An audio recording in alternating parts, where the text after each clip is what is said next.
to manipulate our sense of reality while we understand very little about what's actually going on. Our thoughts are not necessarily our thoughts, but implanted thoughts. So seeing is believing. But actually the truth is, believing is seeing. And that's a massive truth that moves us forward. What is reality? Reality is an illusion.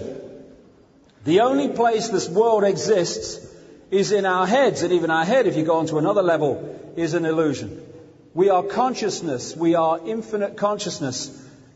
This quote from Goebbels about vitally important to repress dissent, because the truth is the mortal enemy of the lie.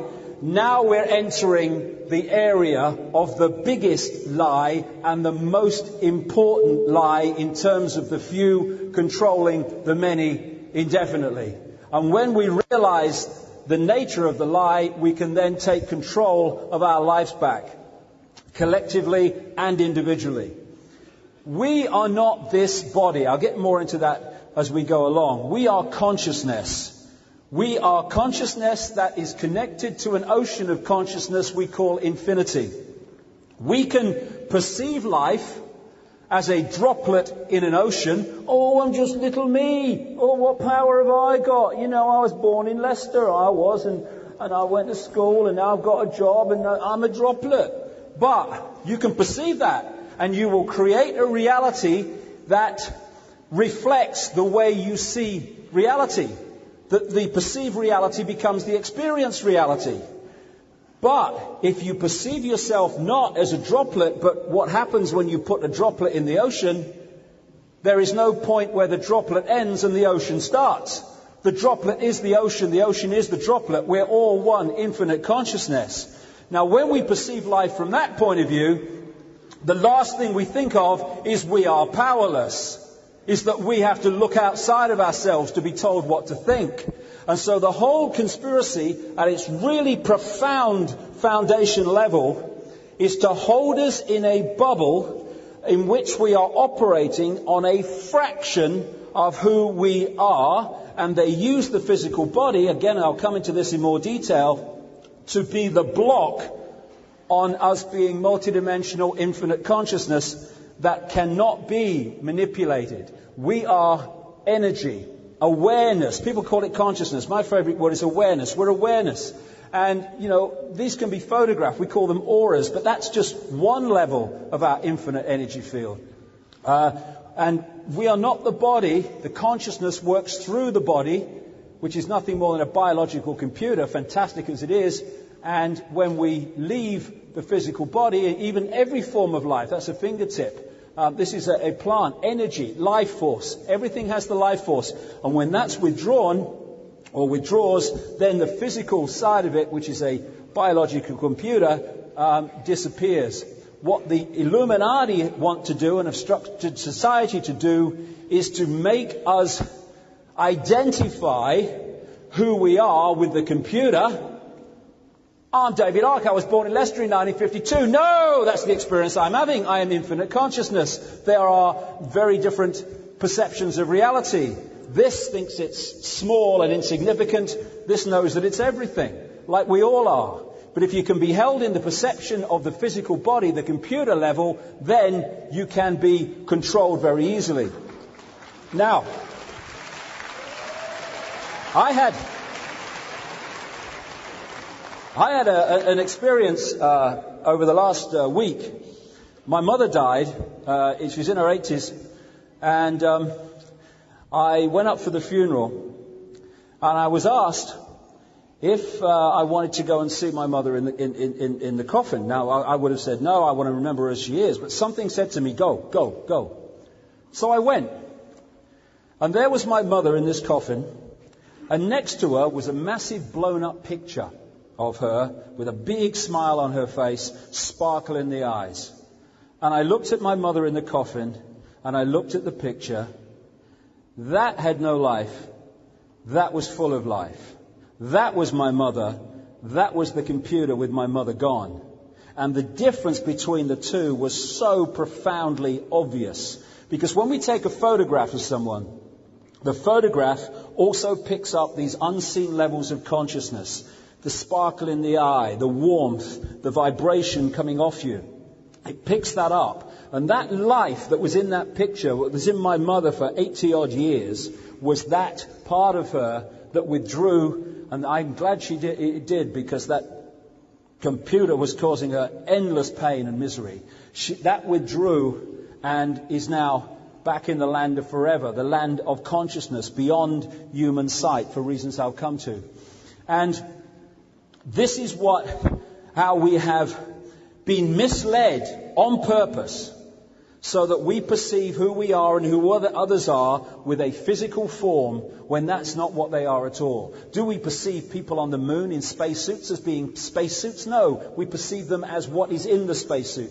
That is the difference between the two. And my mother is still alive, because she cannot be anything but alive, because she is infinite consciousness that cannot be destroyed.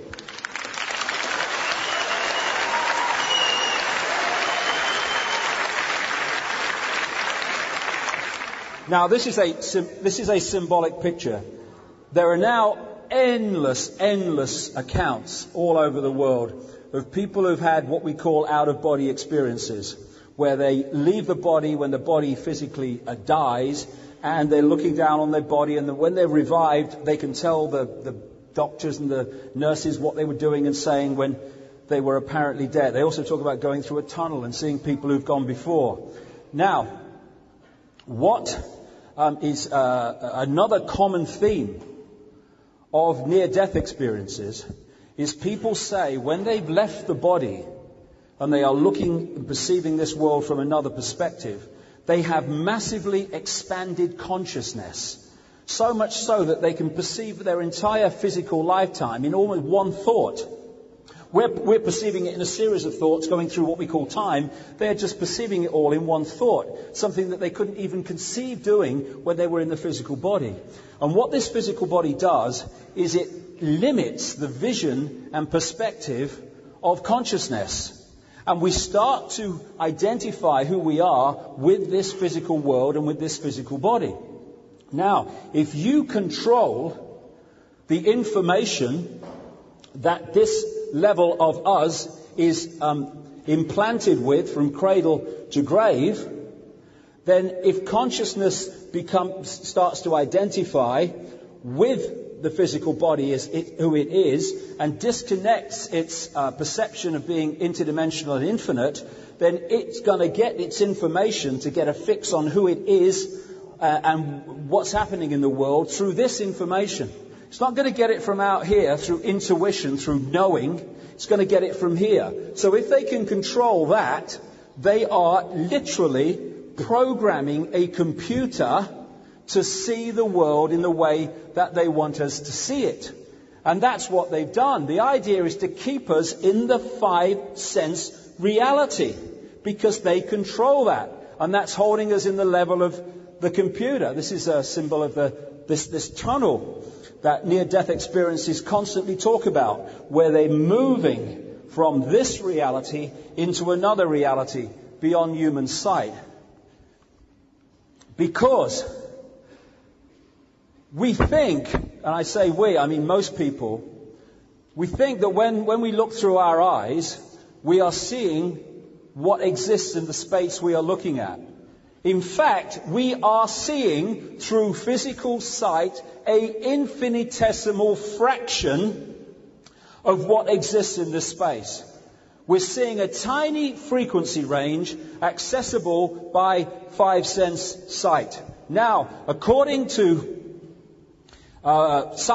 mainstream scientific projections of what exists as mass and matter in this one universe, the electromagnetic spectrum is 0.005% of what is projected to exist in this universe. 0.005%, the electromagnetic spectrum. Human sight can perceive a fraction of that 0.005%. One of the other fantastically effective ways that we're controlled and manipulated is to get us to perceive that we are seeing what exists when we look through our eyes, when we're seeing an infinitesimal fraction. In the space that I'm occupying now are all the radio and television stations broadcasting to London. I can't see them, they can't see each other, because they're on different frequencies, different wavelengths. And therefore, they don't interfere with us, and they don't interfere with each other unless they're really close on the frequency dial. So in the space that I am occupying now, we all are, is infinity. An infinity of worlds and dimensions of existence and what we call life, all existing here. And when I talk about other dimensional entities, for instance, I can't go into this in detail today because we're running out of time, but because I want to concentrate on this, which is, I think, is most important. But when I talk about other dimensional entities manipulating this world through these Illuminati bloodlines who have a DNA that resonates, a sympathetic resonance with these entities, therefore they can control these particular bloodlines much more effectively. That's why you put the bloodline into power, you're putting the other dimensional entity into power that is controlling that apparently human person's mental, emotional and physical traits and stuff. What is happening is that these entities are operating on frequencies beyond human sight, which ain't saying much given the amount we can access. And so when people say, oh, I saw this reptilian entity, and this reptilian man, it just appeared before my eyes and then disappeared. People go, what you on? What you on? What's happened is, it hasn't appeared and disappeared. It's changed its frequency so that it's entered the frequency of 5 sense sight. Oh, did you see that? It's changed the frequency. It's gone out of the frequency of 5 sense sight. It disappeared, mate. When people say, I saw this UFO and it disappeared in front of my eyes. Well, no, it hasn't disappeared. It's left the frequency range that your eyes can access. This is why some people will have a psychic ability to go further into the sight frequency range, and they'll see a ghost, or what they call a ghost, and someone else will say, I can't see a thing, mate. It's all about what you're tuning into and what you're not. Radio signals, radio stations symbolically. So, we are living in 5 sense reality in a tiny, tiny frequency range. Infinity lies beyond it. What the Illuminati want us to do is keep that as our focus of what is and real and all the rest of it, and forget about all that stuff, because once you go there, this looks very bloody different. And you start to see through the manipulation and the lies and the claptrap. And people say, I saw it with my own eyes. Well, no, you didn't actually. You saw it with your brain. All the 5 senses do is they pass signals, electrical, electrochemical signals, to the brain, which then interprets them to form a apparently 3-dimensional holographic reality in the brain. We don't feel pain where we get the smack. We feel the pain when the brain has interpreted the message from the smack into pain. And it's the same with all the senses. We are constructing our reality in terms of what appears to be out here is actually in here. And as psychological research and other research has shown, we construct that reality from all this information that we receive on the basis of what we believe. On a simple example of that, I've seen television programs where they put 2 people together who have a really, really preconceived idea about each other. Because this world's controlled by preconceived ideas, beliefs, imposed beliefs, most of them. And what they do is they get them to talk to each other. They film it, and they take the people apart, and they ask them what the other person said and how they said it. And they tell them. They then play the original chat back, and these 2 people are shocked. Because when they look at it again, what the person said, and especially how they said it, was completely different to how they perceived it. Why? Because research has shown, psychological research and all this stuff that they do in these laboratories with, testing mental and emotional reactions, that we edit up to and sometimes 50% of the information we receive to make it fit our perceived reality. We put things in that aren't there. We take things out that are there. to make it fit the reality. So when someone you've got a preconceived idea about, I don't like you, when they say something, you hear it in a way that underpins the belief that you don't like them and they're not very nice. Now, this is happening all the time. And so he who can implant preconceived belief in situations and what have you will then create the editing process within us that leads to us creating or perceiving the reality that the implanted belief is creating. We think we're creating our own reality, and we are through the process, but what we're doing overwhelmingly is accepting externally implanted beliefs which then create our reality. Someone else is creating our reality for us. So we see with our brain even, not our eyes. The eyes are only part of the process. Everything happening in our heads. And if you know that, and the mass of the population don't, then that is how a few can control the many. Because by implanting belief, you know that you will create reality, and you implant a belief of powerlessness and all the other stuff, knowing that you will create an experience of the masses of powerlessness. It's a mind game. The whole thing's a mind game. Like I say, tricking the brain is a piece of cake in terms of getting it to see things that aren't real. I mean, this, like I said right at the start, these are actually flat pictures on pavements that appear incredibly three-dimensional because the brain's being tricked to believe that that's what it is because of the way they're created. This man's a bloody genius at it. Looking at these pictures, all on a flat, bloody surface. It's incredible. Now, some people's brains will perceive this as 7 sections. Some people will perceive it as a box. And again, we'll just interpret reality in relation to how we perceive it. And it won't be the same, even though it's the same thing. These red-purple colours in the 2 lines are exactly the same colour. Exactly the same colour. They look different because of the way they're presented in terms of other colours, and so the brain perceives them as different shades, even though they're exactly the same shade. I wonder how many people, I did the first time, read this as a bird in the bush, when it says a bird in the bush. Because the brain says a bird in the bush. Yes, I recognise that. So it cuts out the other because it's going with what it knows. And if you can implant a bird in the bush, that's how it is. If you perceive a bird in the bush, no, it's a bird in the bush. That's what I perceive. That bird that's not there. Don't see it. And on a major scale, this is how the manipulation is done, as I'll get into. This is the foundation of how it's done. How many people see the top word as optical, and how many people see it as illusion? How many people see the bottom word as good, and how many people see it as evil? Because both words are there in both examples. It's just a case of how you perceive it with your brain, how you interpret reality. These are real simple examples, but it's happening on a mega scale. As Einstein said, reality is an illusion, albeit a persistent one. And the reason it's a persistent illusion will come to as we go along in this last section. As this guy, H.M. Tomlinson, said, we see things not as they are, but as we are. And if we can be manipulated to see things in a certain way, we can be manipulated to see the world as the Illuminati want us to see it. This is the foundation, like I say, of where it all comes from. All the other stuff today, we need to know that. We need to be informed about that. But this is the bottom line where it all comes from. And if we understand this, we become a nightmare to manipulate.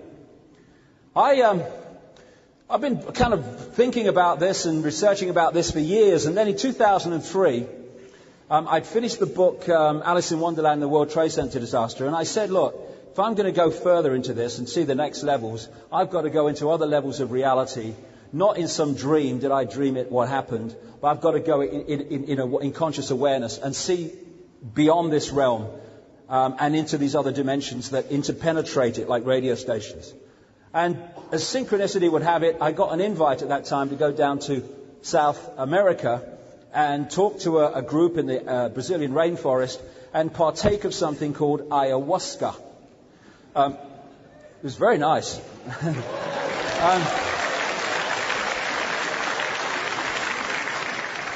And I took this stuff. I could have taken it 4 times. I took it twice. That was enough for me. And over 2 nights, I went into another state of consciousness. And especially on the second night, for 5 hours, this voice took a female form, but, it's just that form. We are infinite consciousness, male, female, the whole thing. It talked to me as loud as I'm talking now for 5 hours about the nature of reality and the fact that it's all an illusion. And it was so funny. I mean, this level of consciousness, if it was a comedian, it'd clean up. It was so funny. It was taking the piss out of this world and how we perceive it in the most brilliant way. Anyway, what it said was when it opened up, it said over and over again, it said, all you need to know is this. Infinite love is the only truth. Everything else is illusion. And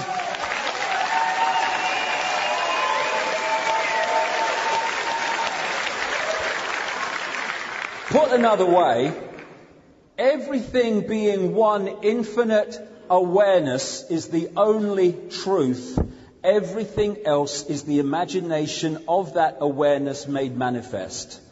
And we can get caught in identifying with our manifest reality and delinking from an identification with that infinite consciousness that is manifesting this reality. We get caught in our creation and forget we are the creator.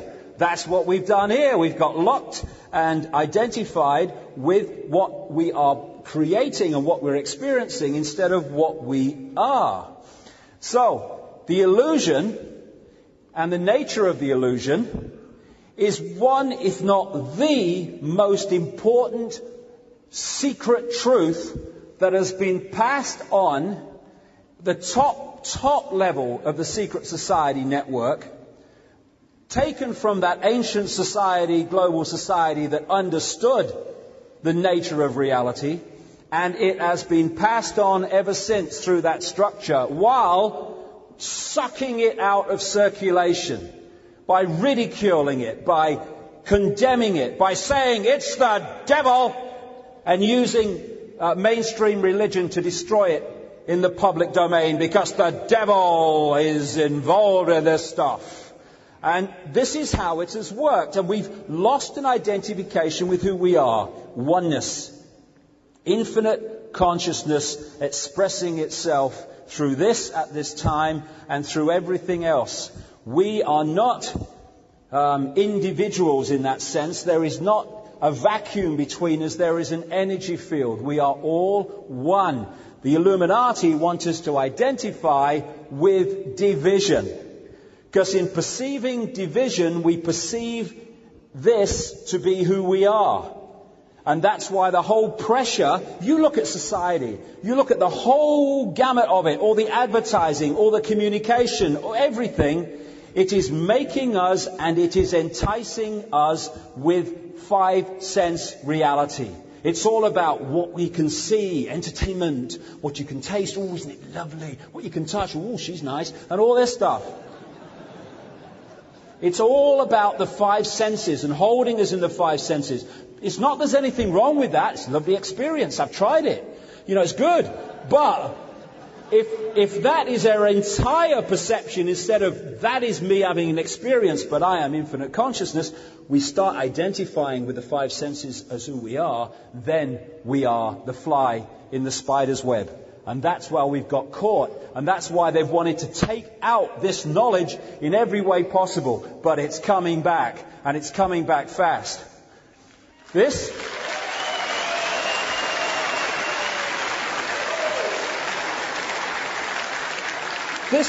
is how we perceive ourselves, and we're encouraged to. Little me, big universe. I am the universe. Big Ed. You're so conceited. You think you're everything, don't you? Actually, I do. Yes, that's absolutely right. Hey, but so are you. You conceited sod. Yes. Think small, create small. We are oneness.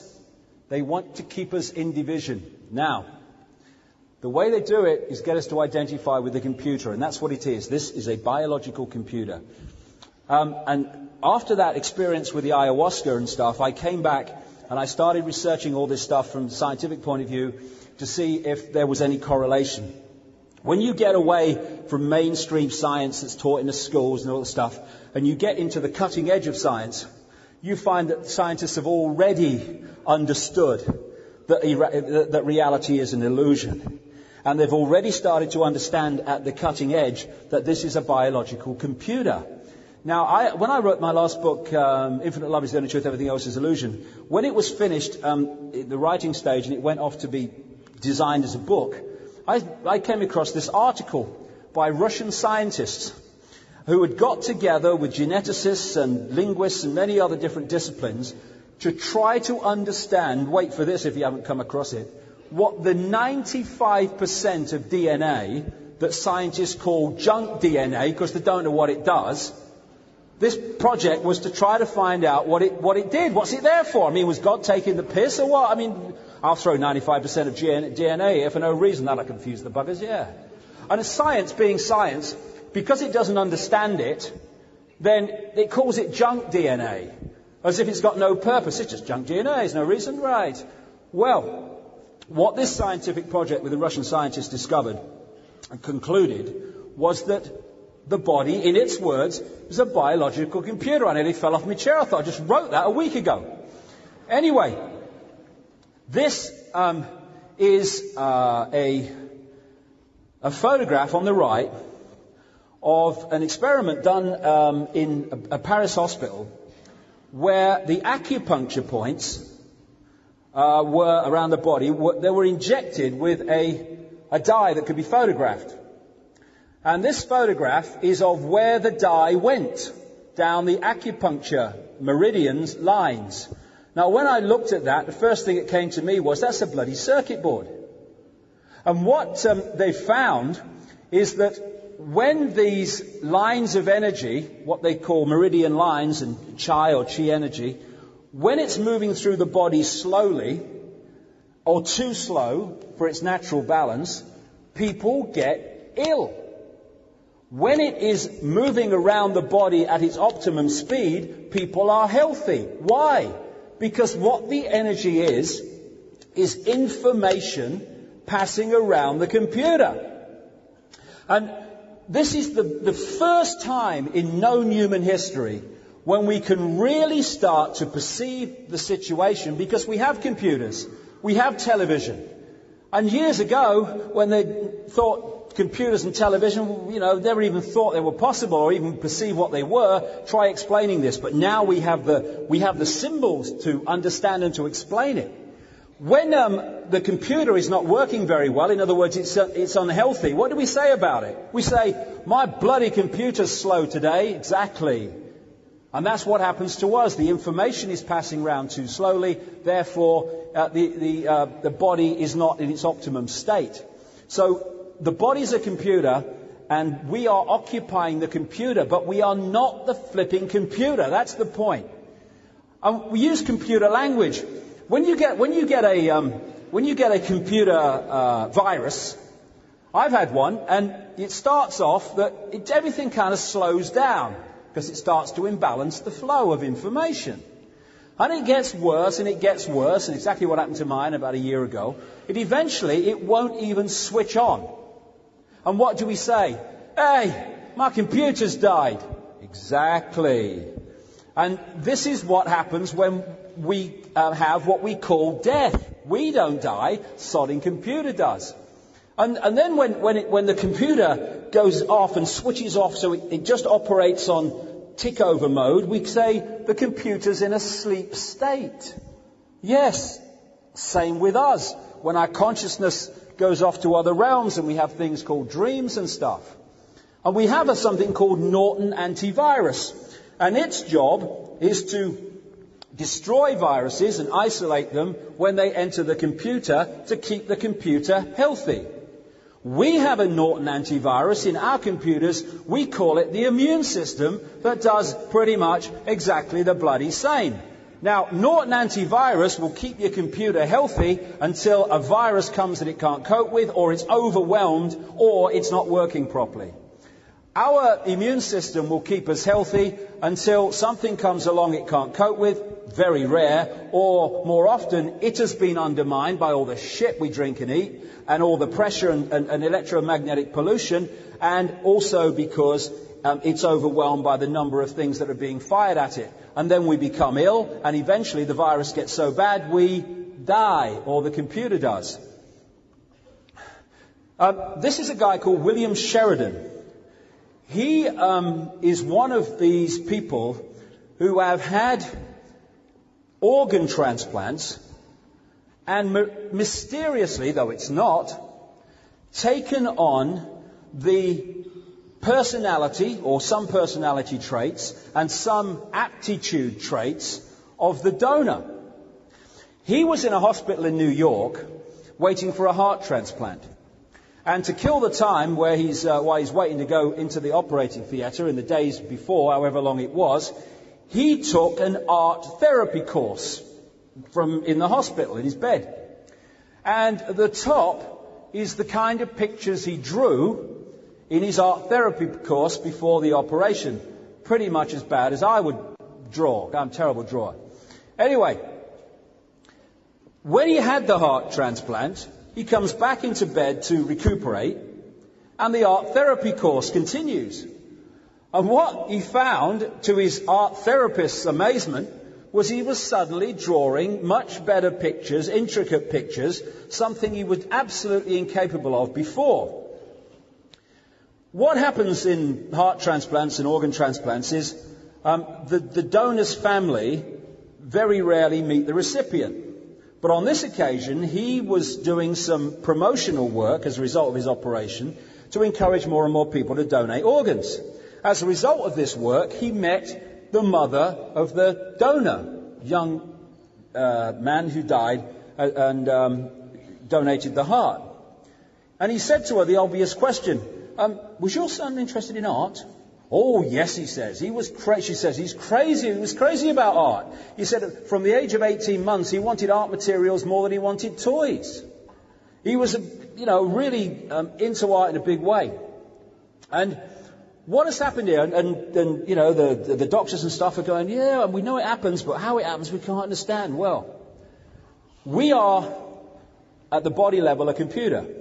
We are downloading information at a cellular level all the time. We are inheriting that, just as we inherit a computer, we are inheriting the stuff on the hard drive, but we're also adding it with every experience that we have. And within the cellular level of hard drive, if you like, it carries our personality, it carries our character traits, it carries our aptitudes, what we're good at and stuff like that. And so when you have a heart transplant or lung transplant, what you're actually doing is putting software into another computer. And that information contained in that software is then released into the computer as a whole, and you can take on the traits that it includes, which is an aptitude for art in this man's case. He also says that he took on different character traits, which also related, he found out later, to the kind of personality that the donor was. And there are so many stories like this. There was the woman who was frightened of heights, had a lung transplant that turned out to be a mountain climber, and she starts climbing mountains. This is a woman that was frightened of heights before. And the reason I'm going on about this is this. If our personality can be changed by downloading software information from another computer, who the hell are we really? What is this thing we call personality? Is it infinite consciousness or possibility, or is it a computer program that we react in certain ways to certain things? Prepare to download if you see it at that level. And did you come across this story recently where there's this hen, right? And it's been laying bloody eggs, this hen. And then it turns into a cockerel.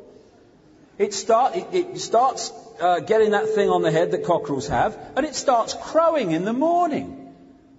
And what they found was that for some reason, the hen started producing vast amounts of testosterone, and as a result, it started to take on a male personality.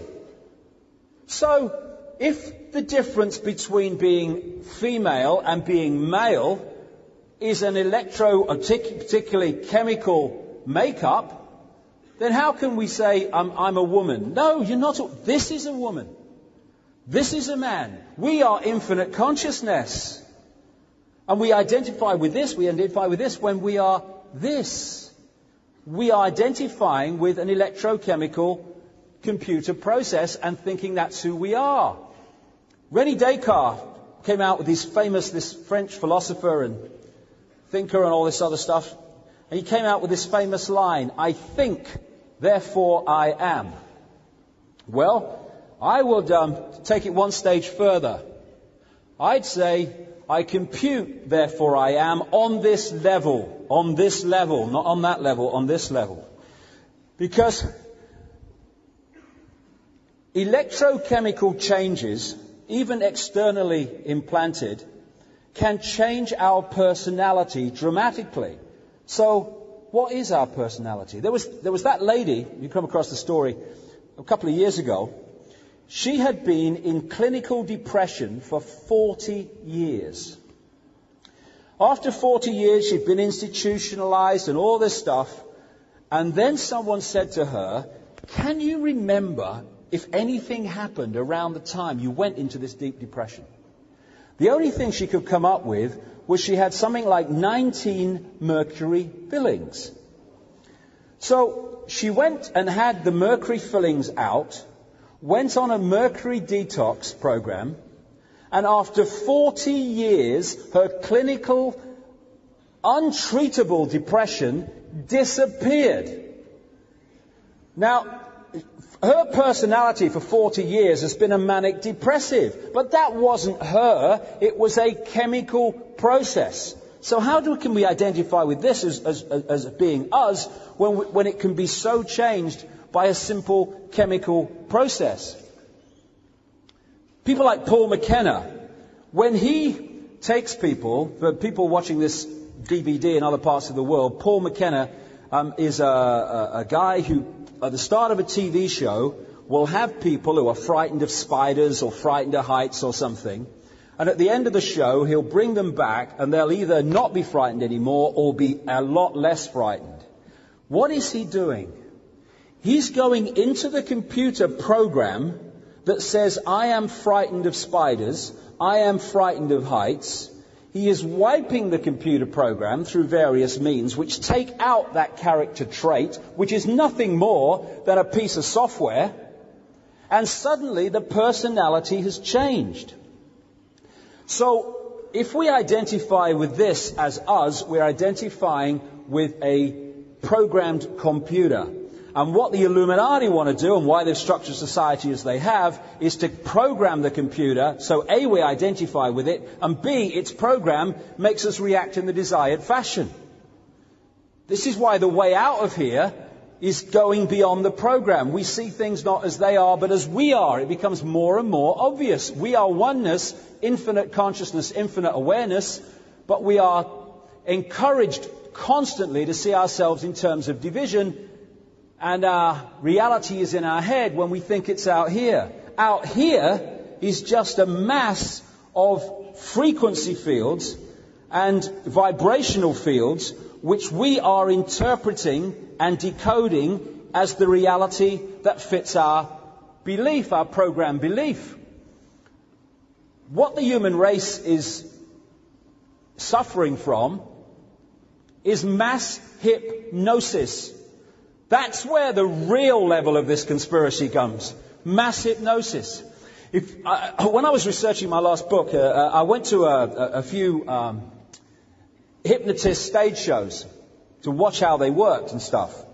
And what they do, the hypnotist, he is implanting a belief in the stooge on the stage in a certain reality, like the person next to them on the stage is naked. There's an elephant in the audience. He's eating an apple when it's actually a potato.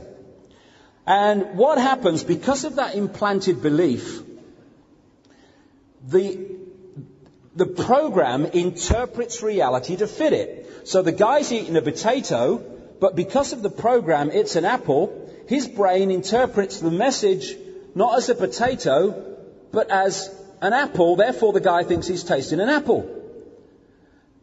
And we are being subjected to that hypnosis all the time to tell us what to believe is real.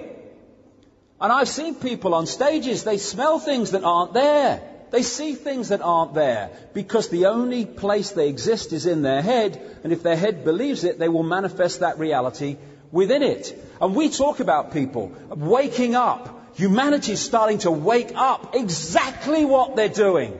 They're waking up from the trance. We don't have to learn anything new. We are infinite. We have to remember what we have been manipulated to forget through the hypnotic trance that we're subjected to. And this is the wake up that's happening. We're waking up from the trance.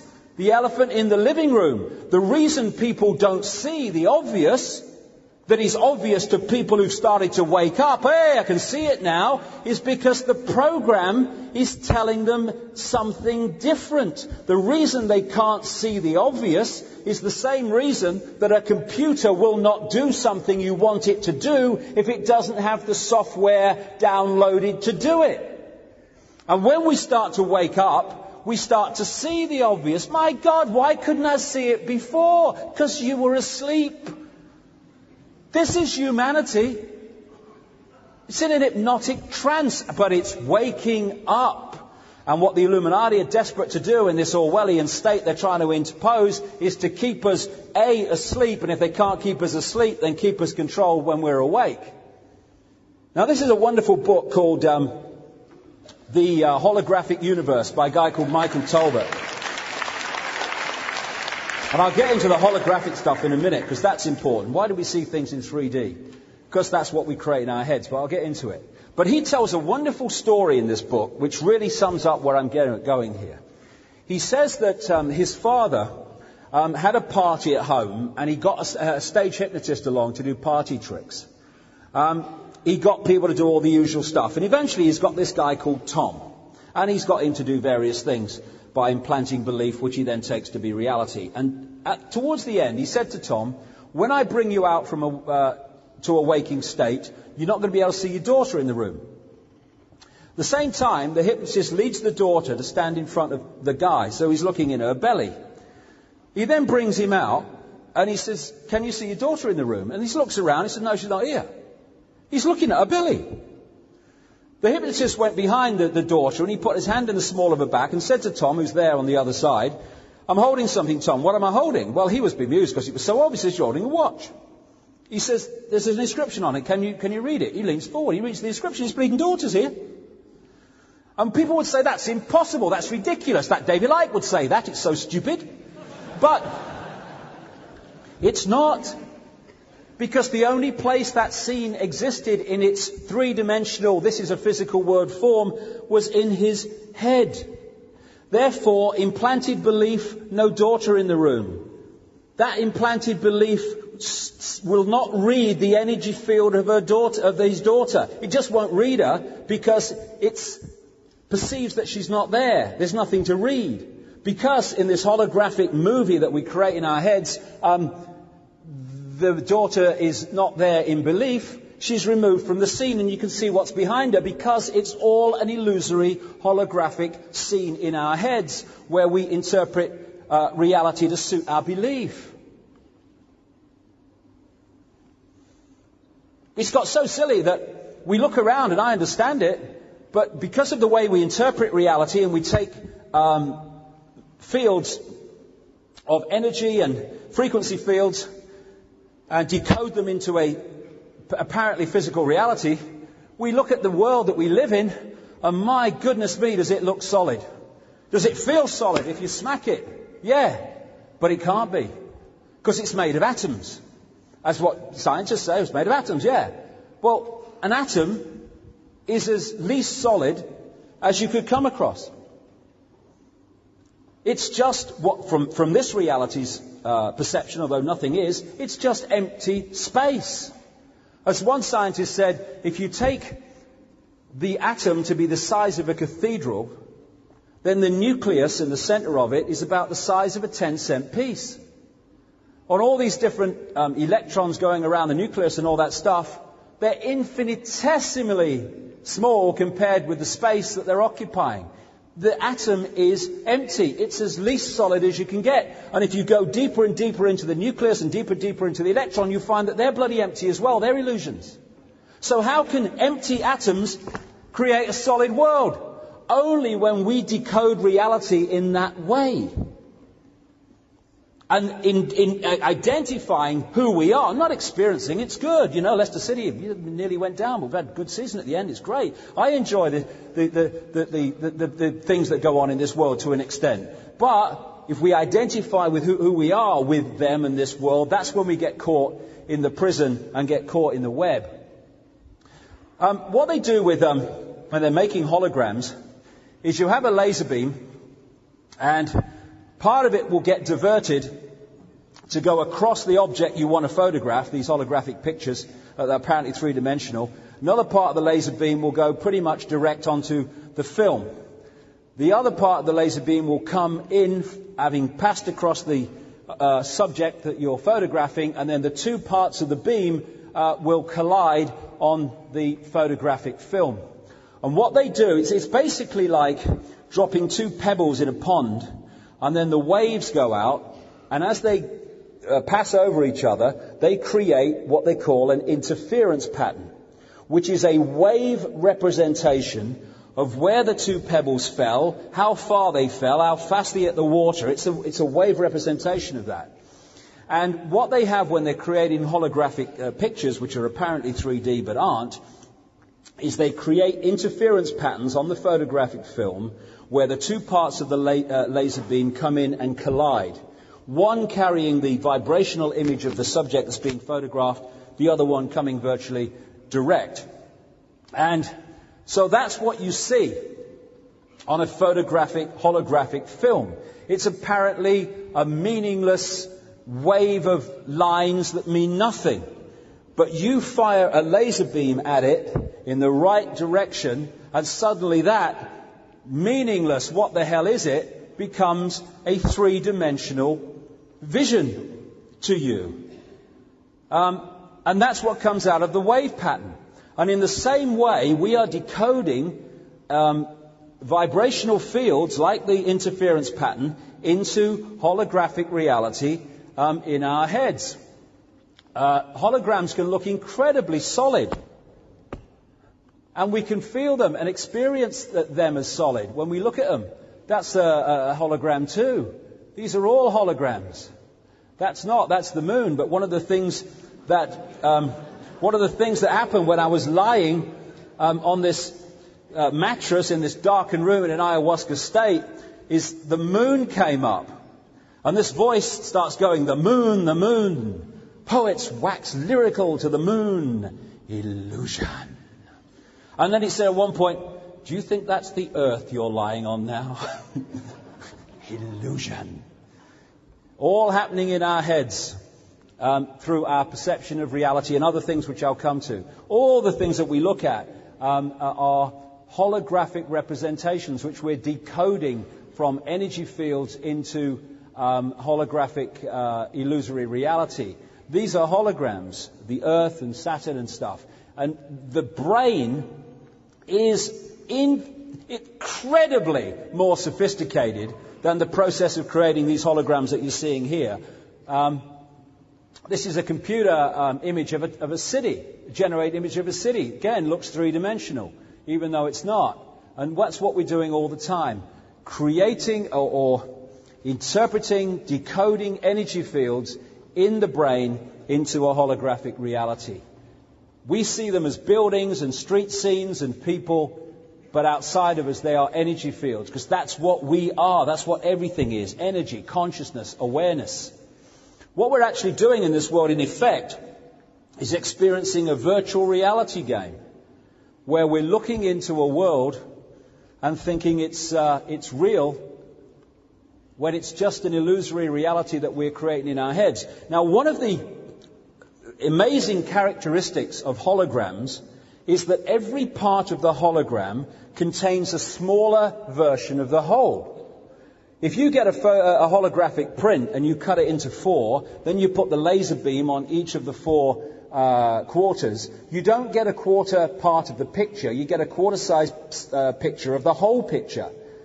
It's an amazing characteristic that no matter how much you play around with it, it will always give you the whole picture, no matter what part you choose to use. Now, because the body is a hologram, and every part of the body hologram is a smaller version of the whole, that's where alternative healing methods come from, like reflexology, acupuncture, and these other healing methods. The reason they can find points in the feet that represent the whole body in different parts of the body, the reason they can find points in the ear that represent all parts of the body, and indeed everywhere else, is because the body is a hologram, and therefore every part of the hologram is a smaller version of the whole, and that's how this is possible. We're using the holographic reality to heal the whole body by using a part of the body. Because of the connection, one affects the whole. Because although it's a smaller part of the hologram, it is in fact the whole hologram. The DNA is a crystalline receiver-transmitter of information. We are receiving information and we are transmitting information and we are holding information. And it's done through the DNA and other related parts of the computer. This is what an article in the San Francisco Chronicle said. DNA is a universal software code. From bacteria to humans, the basic instructions for life are written with the same language. Every form of life, what we call physical life, is made up of DNA that has 4 codes, A, C, G, and T. And the difference between a mouse and me is the way that these codes are put together and relate to each other. It's a universal software code. This article said it, even though it wasn't talking about what I'm talking about. That's exactly what it is. And interestingly, when you see the 4 codes put together in their various sequences, which manifest as different physical forms, it always reminds me of the Matrix and the numbers and figures in the Matrix movie on their computer screens. Because if you look at it in the Matrix movie, when they looked at computer screens, they were looking at street scenes and situations in what we call this reality.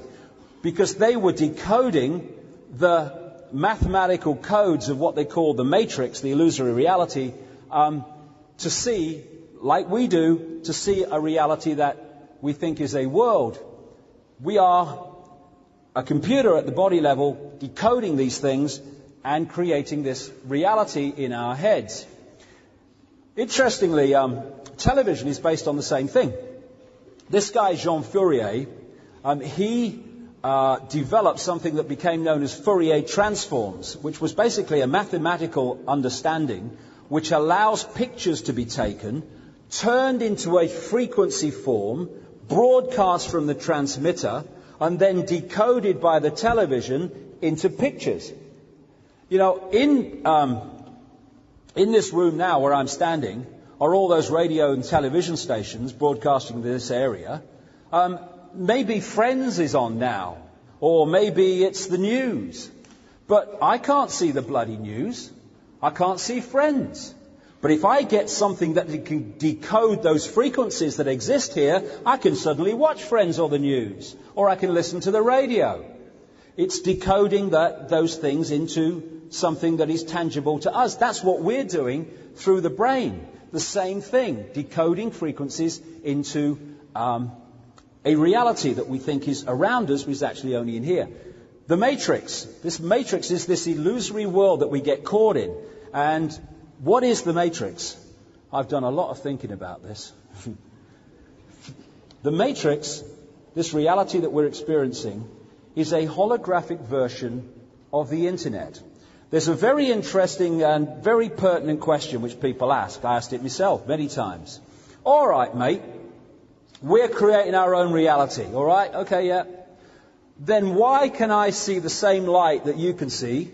Why can I see the same theatre that you can see? Why can everyone who walks in here see basically the same backdrop? Why can we both see the same car going past? We might not agree whether we like it or not, but we can see the same car. Because through the DNA, the computer, we are locked into a holographic internet, which has come under the name of the Matrix.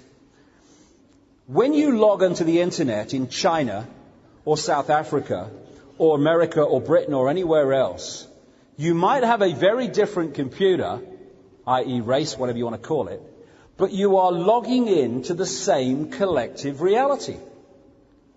You can go to the same websites. You might differ again on what you think of them, but you can experience that.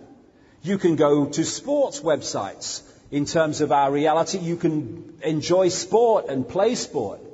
You can go to news websites. You can be interested in the news in our reality of daily experience. And as in the China example, what they do is they cut off connection to the Chinese people of what they can access on the internet. So they can only access what the government wants them to access, because they don't want them seeing things that would make them see the world differently to the way the government wants. Symbolically, that is what is happening in our experience of this matrix in this world. We are being manipulated to shut out areas of knowledge and understanding which would get us to see the world in a different way to what the governments and the Illuminati through the governments want us to perceive and understand. It's the same thing. We're being shut off from access.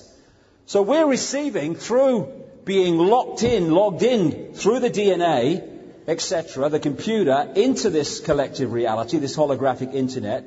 We are being locked into a collective reality in which we see the same scenes, and while we interpret them may be different, but we see the same scenes. We're experiencing the same reality, the same internet. The only difference is it's far more sophisticated, and we perceive it as three-dimensional through holographics. This is an article about DNA I came across. From the characteristic form of this giant molecule, a wound double helix, the DNA represents an ideal electromagnetic antenna. On one hand, it is elongated and thus a blade which can take up very well electrical pulses.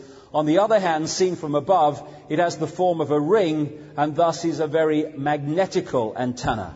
The DNA is a receiver-transmitter of information, and we lock into the internet, the holographic internet, the matrix, through this DNA connection. And one of the key reasons that the Illuminati are obsessed with bloodline is what is bloodline? It is a DNA code. What is a DNA code? It is a computer code. It carries information, it carries knowledge, and it carries other stuff that they want to pass on through the generations to these Illuminati bloodlines, because it gives them a greater fix on the nature of things, a greater fix than the general population get. It's a software program. It is a hard drive, if you like, of information which they want to pass on to their bloodlines and stop the people getting.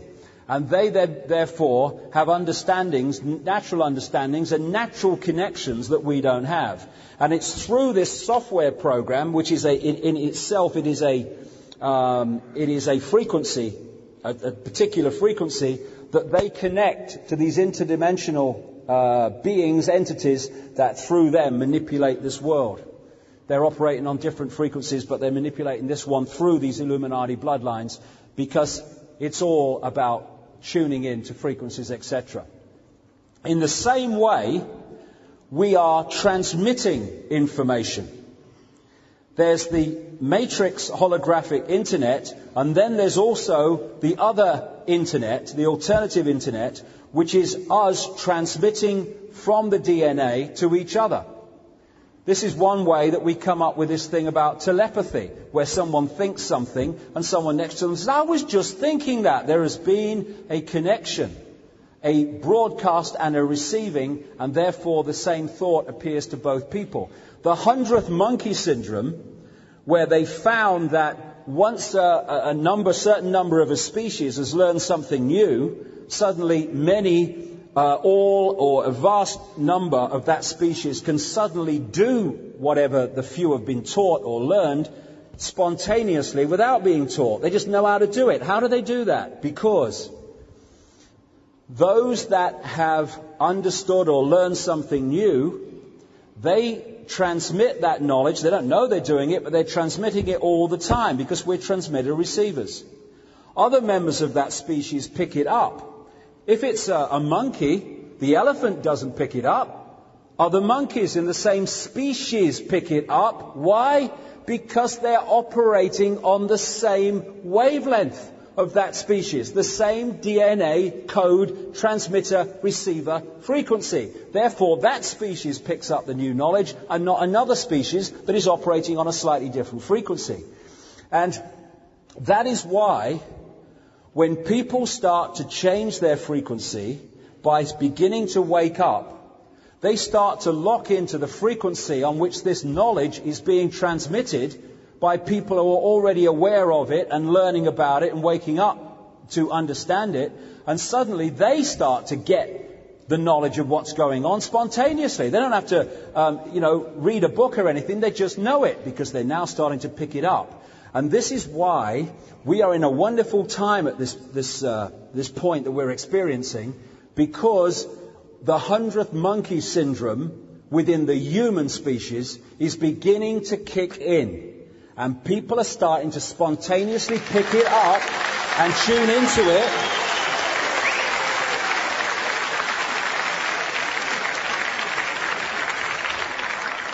And that's what the microchip is really about, to suppress this process that I'm talking about, to shut us down from waking up and to shut others down from waking up as a result of this alternative internet and collective reality that we're talking about.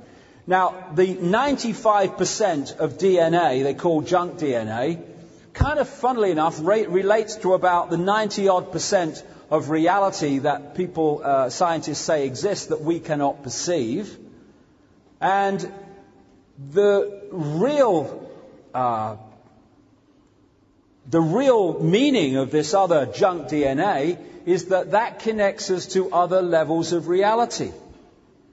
Connects us out into these other realms, these multidimensional realms. We're supposed to be multidimensional beings. We're supposed to be able to connect and perceive multidimensional reality. Just as when the consciousness leaves the body in a near-death experience, they say, I just had this unbelievably massive expansion of consciousness. I just could see and perceive everything. Yes, this is here to shut that down. It doesn't have to be, but that's the way what it's manipulated to do. And it's cutting us off from this 95% of DNA or in awareness that holds us in the fractional part of DNA that relates to this perception. This is why people say, we only use a tiny fraction of our brains. Well, we only use them in relation to this reality. The brain is a multidimensional computer that is possible to perceive infinite kind of realities. But that we shut off from that by the manipulation of many other things, and therefore we say we only use part of our brains. No, we only perceive that part of the brain and perceive that we use that part of the brain that relates to this reality, because that's where we're seeing it from. We are incredible. This is incredible. We use it as a fraction of what's possible. What is reality? Whatever we believe it is. I saw this once. Where there is love, there is pain. Balls. No. Where there is love, there is pain. If you believe where there is love, there is pain. That's all it is. What we believe is what we experience. They want you to believe that where there is love, there is pain, because if you believe that, where you find love, you will have pain. And you'll relate love, oh, it's so painful, love. Oh, I don't like that very much. There is no spoon. What was that line by that child in the Matrix? It's not the spoon that bends, it is only yourself. Yes, because it's only is here. The spoon's in your bloody head.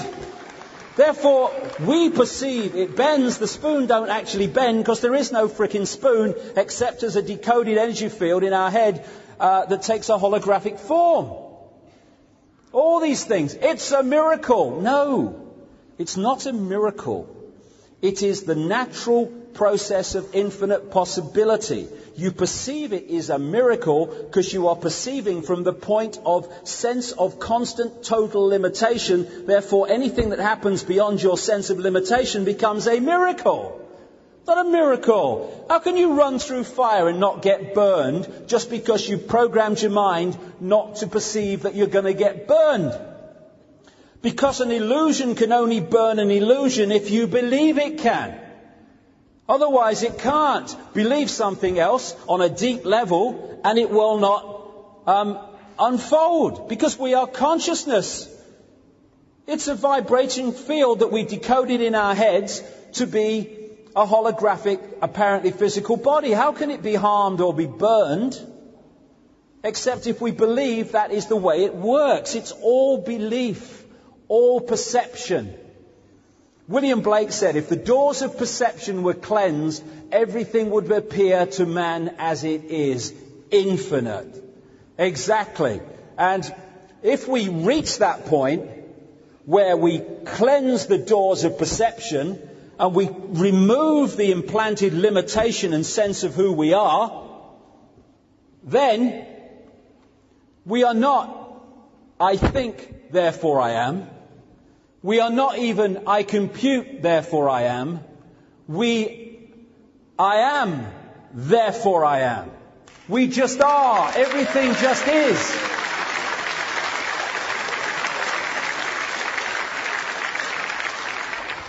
This is the freedom of limitless perception that this whole global conspiracy is designed to shut us out from. To deny the perception of, so that we operate within the frequency and belief system that allows the few to control the many. When we realize there are no many, but just one infinite I, controlling that becomes a nightmare. And this thing of the body and this reality can be broken down to pure mathematics, because it is a mathematical construct on one level.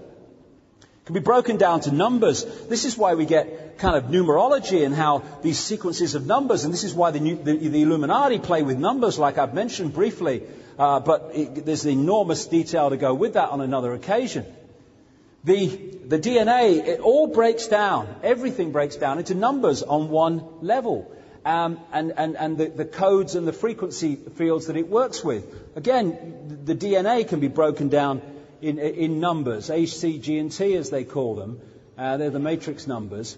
And in these ancient constructions, where they're so fantastic in their mathematical construction, where the same patterns, the same lengths, the same mathematical blueprints appear all over the world, in these incredible ancient structures going back thousands of years, and the archaeologists go, oh, well, they're all the same. I wonder why. They knew about this pi and this golden mean and all this other stuff, and these over here also knew about it. Why did they do that? Because, did they go traveling? No. It was the ancient knowledge when we had a global advanced society that filtered down through this now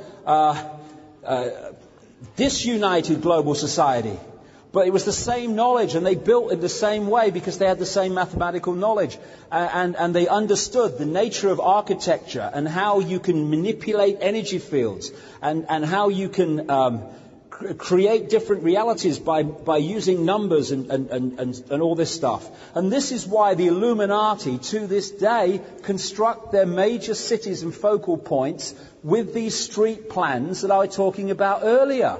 Because they've retained, through the secret society network at the highest level, this knowledge, this understanding of how you can use numbers and mathematical patterns to manipulate energy fields and therefore manipulate people who live in those energy fields. Going back to the ancient structures like Stonehenge, they weren't put in that place in that way by accident, but because they had this ancient knowledge passed down. This guy, Leonardo Pisano Fibonacci, he was Italian. He came, centuries ago, he came up with what's become known as the Fibonacci sequence, which basically is, well, it's more than basically, it is. You add the two previous numbers to get the next one. So it's 0 and 1. 1 and 1 equals 2. 2 and 3 equals 5. This Fibonacci sequence is found all over nature, in the way that plants grow, in the way that shells form, in the features and distances between them in the human face. Because everything in the end can be broken down to mathematics, because it is a mathematical construct, this matrix that we are perceiving as reality. This guy, Stephen Marquardt, an American doctor who really went into the Fibonacci stuff in relation to the human body, he said all life is biology, all biology is physiology, all physiology is chemistry, all chemistry is physics, all physics is math, or maths as we call it in Britain. And he might have added, and all maths is energy. So if you understand, because you've had the knowledge passed through and you've added to it, the mathematical nature, then this is why the Illuminati are obsessed, as so many researchers have established, with number sequences, with doing something on certain days, in certain months, at certain times, which have certain number sequences. They're manipulating the matrix to suit their ends. The other thing is that a biological computer, and they're developing these around the world. I know there's a project in Florida, the University of Florida, developing biological computers which can think to a certain level themselves. And this body can think. It does have the ability to think. Because it's a computer, it can react. Many of our reactions, our emotional reactions, are not infinite consciousness reacting. They are the computer program reacting. And therefore, I've concluded myself that there are a very large number of people in this world who are not being, they're not being motivated or inspired by consciousness. They are basically biological computers just going through the program. I mean, I've met a few, I have to say. And so in the Matrix movie, you had the woman in the red dress, whereby they created a computer program, for those who have not seen the movie, and these two guys are in the computer program, which looks extremely real, and this woman in the red dress walks past, which takes the guy's fancy, and he later realizes that what had passed him as a beautiful woman was actually just a computer program.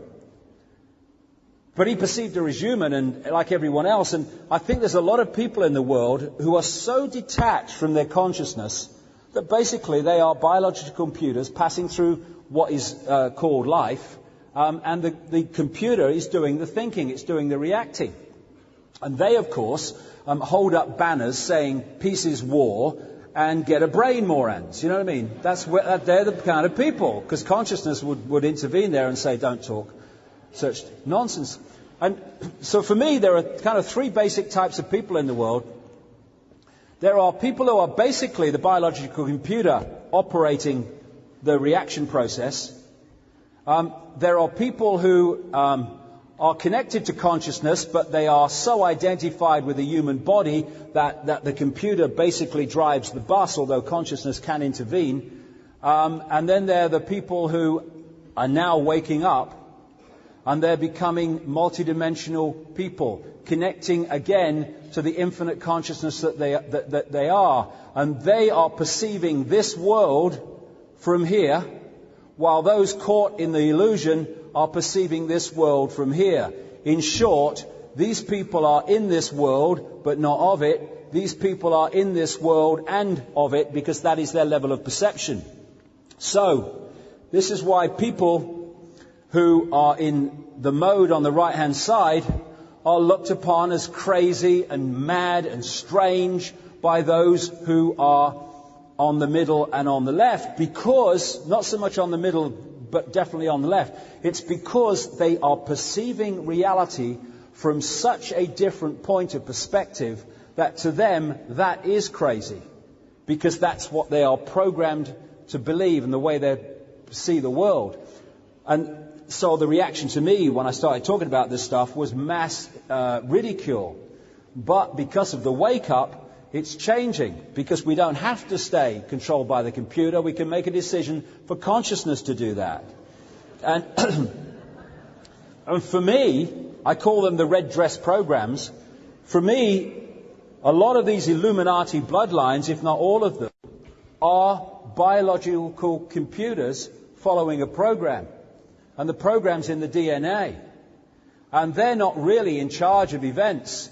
The program is in charge of events.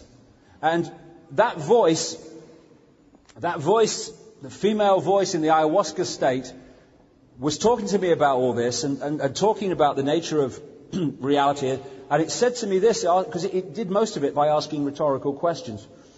And it said, if you programmed a computer to abuse a child or kill someone, would it have an emotional reaction or an empathetic connection to the victim of its behavior? No. It's following a computer program. And in so many symbolic ways, these people are so computer-based rather than consciousness-based that they have lost the ability to empathize with the victims of their behavior. Therefore, what would limit our behavior does not limit theirs. So mass slaughter they do not have a problem with when it would cause us mayhem. So all over the world, in different races, not a racial thing at all, there are these people following the computer program, and they're being manipulated to do so and encouraged to do so by the Illuminati hierarchy who understand how all this works. So what is reality? What we're told to believe it is. Through religions. In the end, they may have different philosophies, but only slightly, if that sometimes. But they are selling a belief system, overwhelmingly, the vast majority of them at least, which is saying, this is the prison you need to live in. And if you step out of it, then you are no longer one of us. If you step out of it, then, the devil's coming. And the religions have been used magnificently to keep people in this tiny prison box of perception that stops us getting out there and becoming infinite beings that we are. Simple philosophy, I think, is just my view. If we can give a name to what we believe, we're in a prison. Because infinity has no name. It's the force with no name. It just is. We just are. Once you start saying, I am a this, I am a that, you're already saying, I am a this, I am a that. I am a everything. And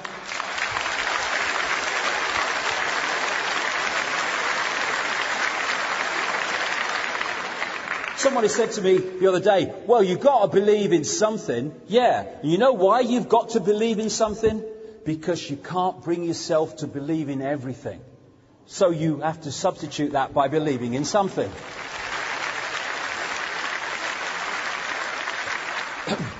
Now, to bring this back to this whole thing we've been talking about today. What's happening is we are being hypnotized from cradle to grave in the same way that that guy does it by people like this. Newsreaders, politicians, teachers, lecturers, parents who've taken on the program and want to pass it on to the next generation, not out of malevolence, out of thinking they're doing the right thing by their children. We're being programmed to see the world in a certain way. And when we take on the belief that is being constantly implanted, we will have the experienced reality to fit the belief. We're being hypnotized. The greatest hypnotist on planet Earth is a oblong box in the corner of the room. It is constantly telling us what to believe is real.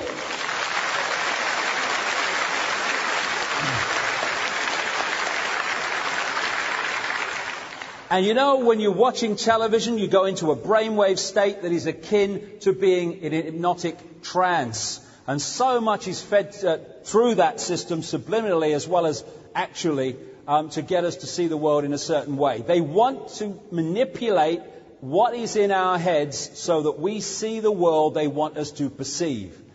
Anyone who's read the book Tales from the Time Loop will know this already, and indeed the last book too. But for people who haven't read the book, that is a picture of 4 plants.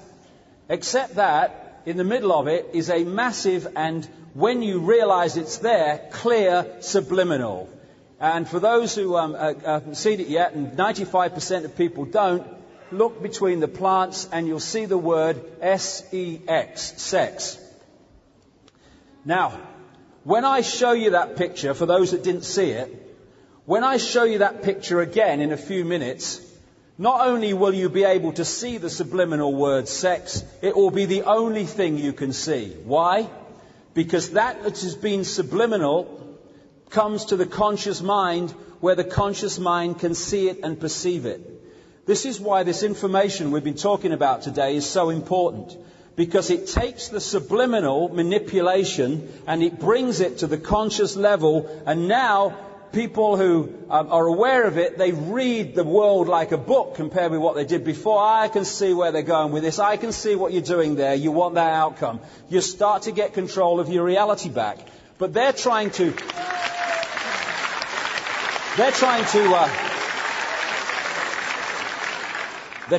program us subliminally all the time. There's a subliminal in this. This is advertising does it all the time. Because the subconscious sees something, is attracted to it, whereas the conscious level doesn't do it, but is still attracted to look at the picture because it's not aware that the subconscious is the one that's actually having the attraction, because the subconscious is like a sponge. It can see it all. The conscious level is just a fractional little frequency range, can only see a tiny, tiny bit of reality. Now, the subliminal here is a dick here in this picture. And what it's designed to do is to attract you subliminally, not for that, because you don't realize that what you're looking at, but it is to make you look at the picture. It's doing it all the time. This is an advert for McDonald's Chicken McNuggets.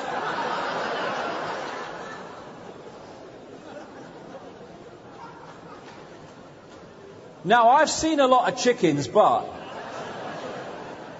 And because this was so obvious, when it was pointed out, they said, "Oh, no, it's not. We're a family company." Listen, mate, if you believed in the family, you wouldn't be feeding them that crap, all right?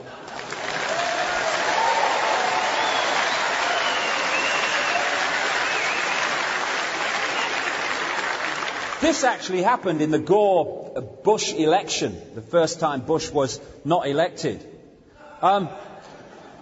In an anti-Gore advertisement, political advertisement, they left the subliminal in too long. You couldn't see it when it passed through normal speed, but you only had to play it back slowly, slightly, for it to come up. And just as they were saying an anti-Gore statement, in the political commercial, rats came up, which the subconscious would have picked up, and it associates Gore, rat, negative association. This is happening all the time to us as they try to manipulate our reality.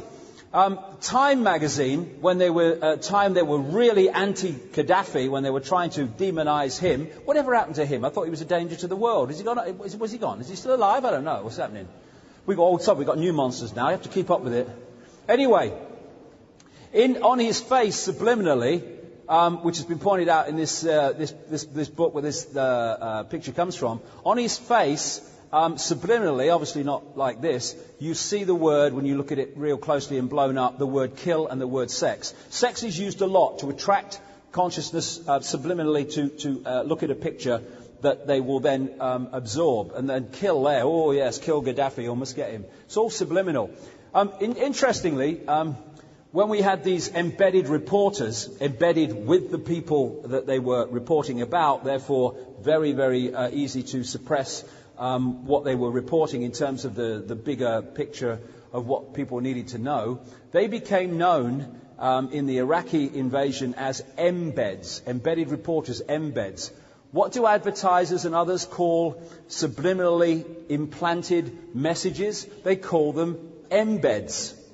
And that's what these reporters were, subliminally, apparently reporting the news of the war while actually reporting a version that suited the authorities. They'll put people, you know when you're talking to someone, I mean imagine if I spent the day like this, and then this happened, and then that happened. Well, what they've started doing now is they've started putting soldiers and others behind these guys like Bush and Blair, because of the subliminal message. Literally on one level, dead simple, the troops are behind the Prime Minister. And all these kind of subliminals are put in. A simple one, like they arranged for this child to be picked up by Tony Blair when he first went to Iraq to give the subliminal and literal message of, hey, look, great for children, when they've slaughtered tens of thousands of them, but we won't mention that. Well, with Mr. Blair. He kind of took it too far, as he normally does. But this is the principle of it. It's all subliminal, kind of manipulating our reality with stuff like that. And they want to control what's in our heads and control our virtual reality. They want to turn us into robots. They want to turn us into computers so that we come from this level of being instead of that level of being. And now we come to something we talked about earlier. Why do they want genetically modified foods? Because they want to manipulate the computer to become even more difficult for consciousness to manifest its true magnitude through. When people suffer brain damage, and they are incredibly limited in what they can perceive, and they're called vegetables and all this stuff, they're still infinite consciousness. And when they leave the body, they are infinite consciousness. The problem they have is the computer is knackered.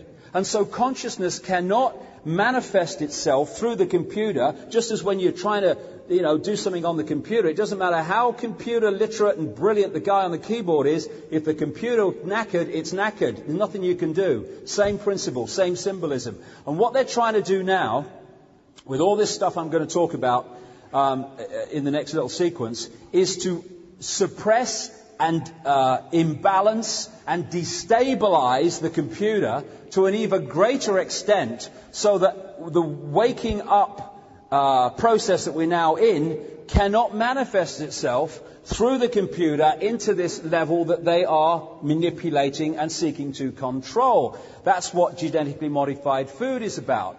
Fluoride. Now, all these things that I'm going to go through have one thing in common. They are what scientists call excitotoxins. In other words, they excite brain cells to the point where they cease to function.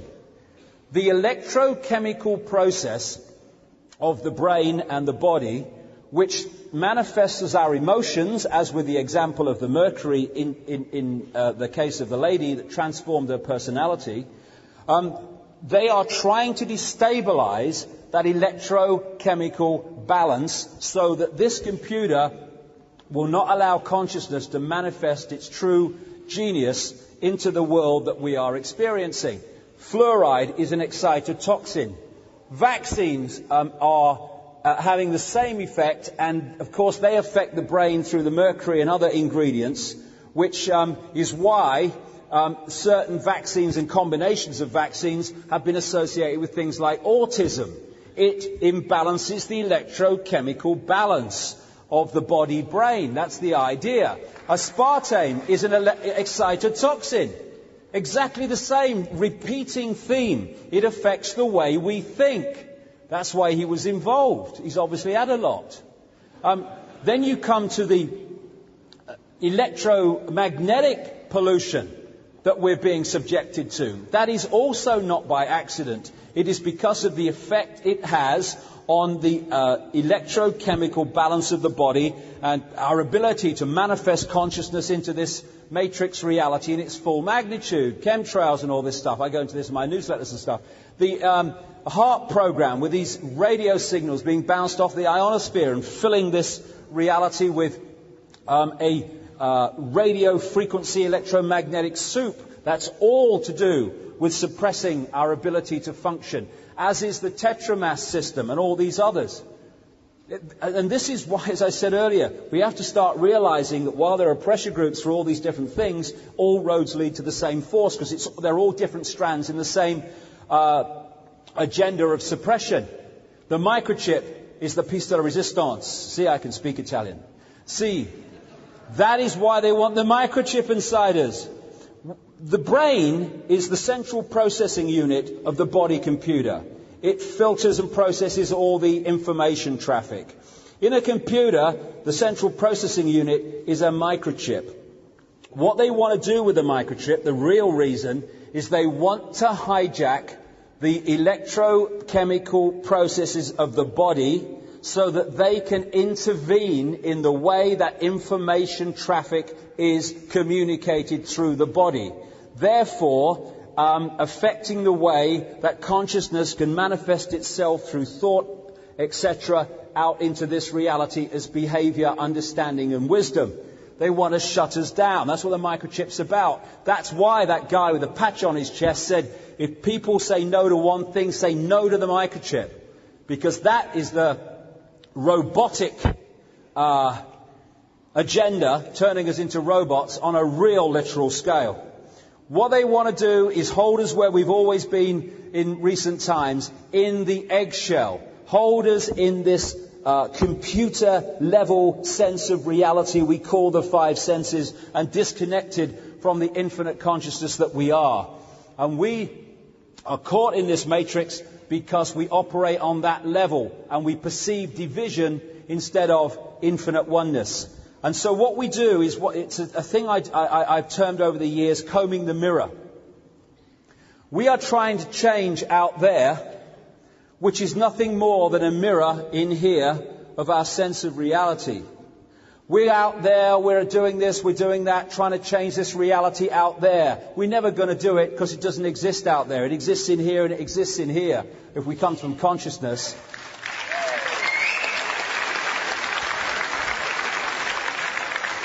What the Illuminati want us to do through all those institutions is to perceive change happens out here. Because they know out here comes from in here, if we perceive change happens out there, change is never going to happen. And they know that because we're combing the mirror. You know, if we want to comb our hair, we don't comb the mirror, we comb our hair, and the mirror then reflects that. When we change this, the mirror out there reflects this, and the world changes. Just a mirror reality. Combing the mirror. We'll do it forever and nothing will change. We stop doing it, everything will change. It's another thing that they've tried to keep from us, but they've held at the upper levels of the secret society network. And that is the key law of attraction.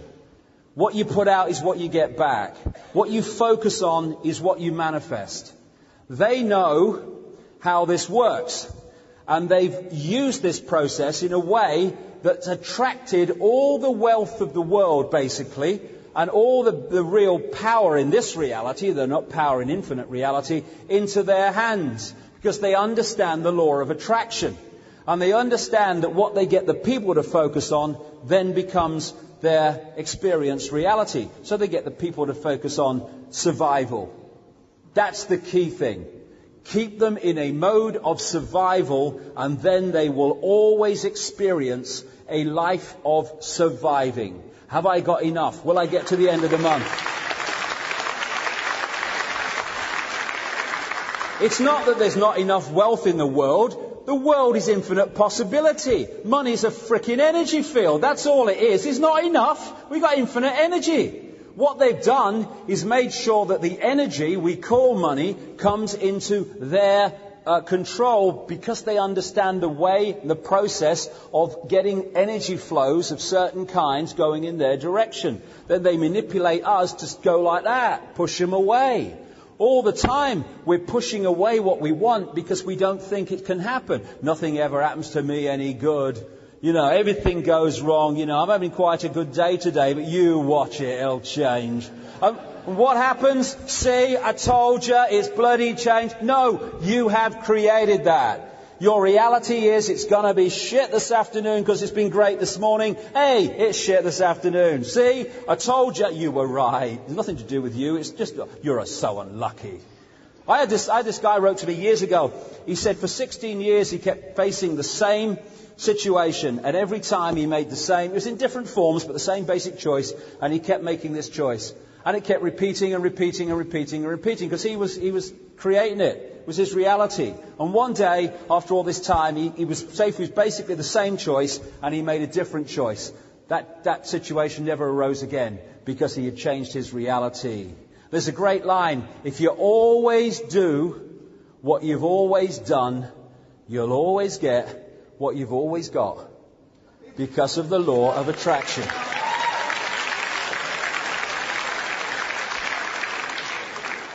We are in control. We attract to us what we most fear because of the law of attraction. What we focus on, oh my God, I hope it doesn't happen, oh, it's going to be terrible. Whoa, that way it comes. When I was a footballer, when I was not in a confident mood, or I was in a kind of down mood, and I said, oh God, I hope I don't let people down today. I hope I don't make a mistake. It's a big game. I would make a mistake, because I was creating my reality. I can see it now. So obviously that's what I was doing. When I was in a different mode, I didn't make mistakes. Because I was in a different mental state. I was attracting a different reality. It's all us that is creating this. The difference is understanding this and saying, okay, I now am going to create my reality from my perception and what I want, instead of I'm going to accept unknowingly, because I don't know how it all works, an implanted version of reality, which I will then create an experienced reality that suits the people who have implanted the reality. Get rid of that. It's still the same process of creating your own reality. It's just that we are creating our wanted reality now, instead of taking on someone else's without realizing how the system works. Talk about fear. So Gandhi said, today is the tomorrow you worried about yesterday. Was it worth it? But they want us in a place of worry, sense of survival. Oh my God, what's going to happen next? Oh, have you seen the news? Bird flu. Oh my God. They want that, because then we will create a reality that suits them. Divide and rule, fear. Save us, do something. Give me that Tamiflu. Give me that Tamiflu for the bird flu that Rumsfeld's got massive shares in. Go on, please.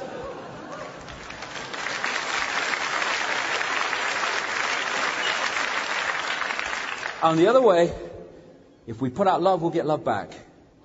And not love, I love you darling, toy down the disco, but love that says, I love you whatever. Why? Because I am you, you are me. We are one consciousness. It's only our perceptions that divide us, not our conscious awareness, infinite reality. Infinite love is the only truth. Everything else is illusion. And we can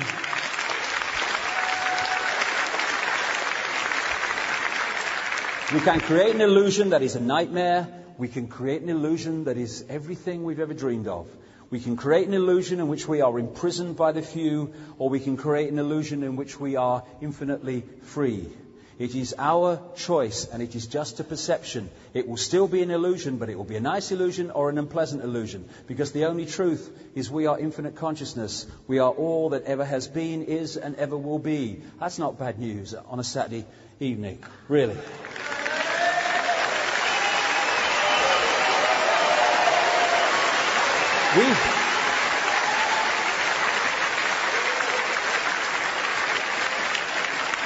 I go into this stuff in my last 2 books, but I can tell you, through my years of research, there's always been some force that said, look at this, look at this, look at this. And right through the 90s, it was, look at this, 5 cents, look at this manipulation, look at these connections, look at the way they manipulate, look at this. Then it was, hey, look, other dimensional entities, look at this other dimensional level of this. And now it's saying, this through synchronicity of my life, it's saying, this is what you need to look at. Go for this, look at this, understand this, because this is the answer to that.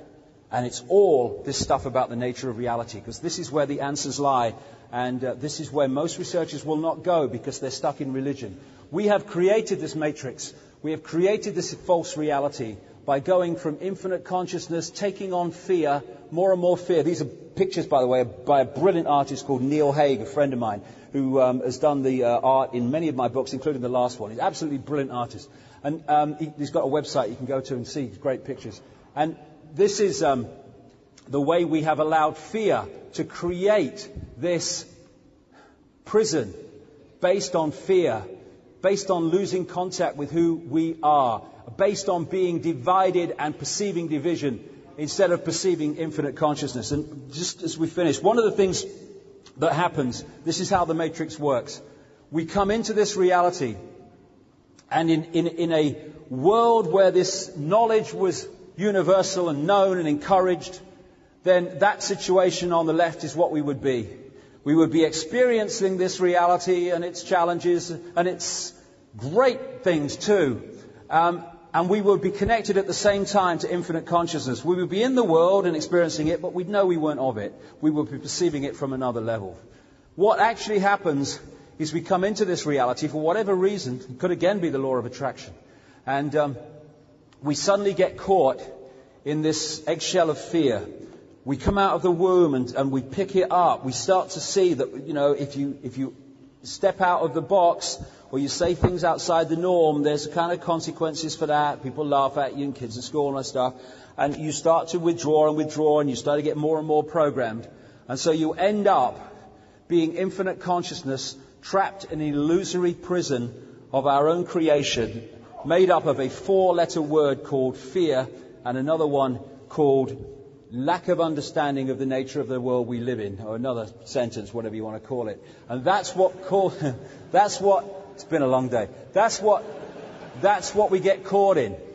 But what people are beginning to do now is break the eggshell, break out of domination by the computer level of perception and start to be in this world again, but not of it. And that's what the wake-up is, and it is happening on a vast scale. I've traveled to more than 40 countries. I used to talk to next to nobody, absolutely next to nobody. I got very lonely some nights speaking about this stuff in the early 90s. But all over the world, this wake-up is happening. It won't get in the mainstream media. I mean, they won't understand it. What's happening? I've never heard of it. No one talks about it at the parties I go to, and all that stuff. But it's happening, and by the time it breaks through into the mainstream, it will be a tidal wave, and they wonder where it's bloody come from. Usual thing. Hey, where's this come from? Hey, where's that come from? I don't know. Am I finished? There you go. It's a new computer. It don't bloody work. It's just like this one, Anyway, this is breaking the eggshells. This is what we're doing now. We're starting to break out of this false reality and start to see beyond it. And that's the worst nightmare of the Illuminati. And that's one of the key reasons they're desperately, panic-strickenly pressing on with this Orwellian state.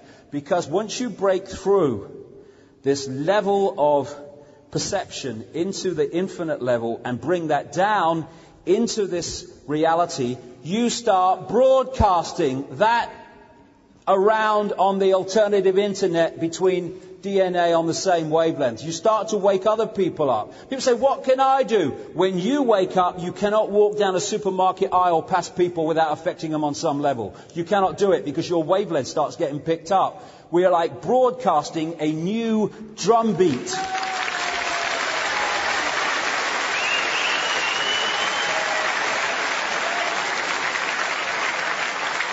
And when we start to get to that level, you start seeing beyond the illusion. The Neo figure in The Matrix, once he started to break through at the end of that first movie and got through the illusion of death and realizing it's an illusion and it's not real, he stopped seeing those agents as they are on the left, and he started seeing them as they are on the right. Computer electronic energy fields. See that? Anyone that didn't see it before? Anyone that didn't see that before? The only thing you can see now is sex. Same with me sometimes.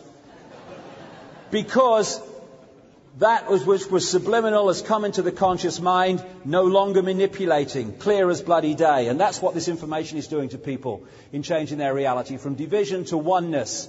Free your mind. First thing, realizing you are a slave, Neo. Realizing what the situation is, which was the first part of this talk. This is the game that's being played around us and we are pawns in. Then saying, I choose freedom.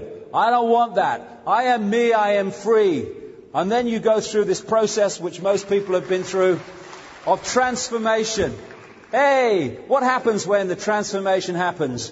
You go down little country lanes, and there are birds twittering, and there are little nymphs and butterflies, and there's sweet music playing, because I have broken through. I'm spiritual now, and I have transformed so that I walk like this.